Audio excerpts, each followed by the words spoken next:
సింపుల్గా చెప్తా మీకు. మీరు మీ దెబ్బకి మట్టి తోలుకోవాలంటే డబ్బు ఇవ్వాలి, దెబ్బలో అది బయట పోయాలంటే డబ్బులు ఇవ్వాలి. మన సర్పంచులు కూడా 100 రూపాయలు మట్టి తోలుకోవాలంటే దండారు. పంచాయతీకి 100 రూపాయలు పెట్టి దండితే కొన్ని లక్షలు వచ్చి ఉండేది మనకి. ఆ పంచాయతీ పనులు ఆ డబ్బుతోనే బోల్డ్ అన్ని పనులు చేసి ఉండొచ్చు.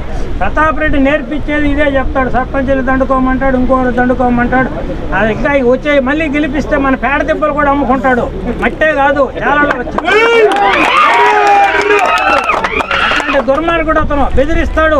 మన చెన్నకేశ్వరం తీసుకుపోయి బలవంతం చేశాడు. ఇప్పుడు దాకా అతను రాజ్యమే రౌడీ రాజ్యం, అంత చెప్తాకైన రాజ్యం. పేదల మీద ప్రేమ ఉంటే ముసునూరులో లక్షల గవర్నమెంట్ సొమ్ము తిన్నాడు, లెవెలింగ్ కోట్లు తిన్నాడు. ఇల్లు ముట్ట ఈ రోజు అట్లా జగన్కి ప్రేమ లేదు, ప్రతాప్ రెడ్డికి అంతకంటే లేదు. పేదవాళ్ళు తెలుసుకోవాలంటే అది కాలనీలు ఎందుకు పూర్తి కావడం 5 ఏళ్లలో వాళ్ళు ఏదైనా కట్టుకోవాలంటే నిమిషాల్లో పూర్తి చేస్తున్నారు.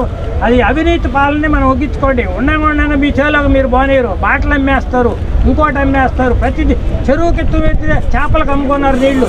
చేపలు ఎత్తేయడానికి మళ్ళీ చెరువులు ఎత్తి చెరువులు లేకుండా చేశారు. ఇవన్నీ ప్రతాప్ రెడ్డి పుణ్యమే.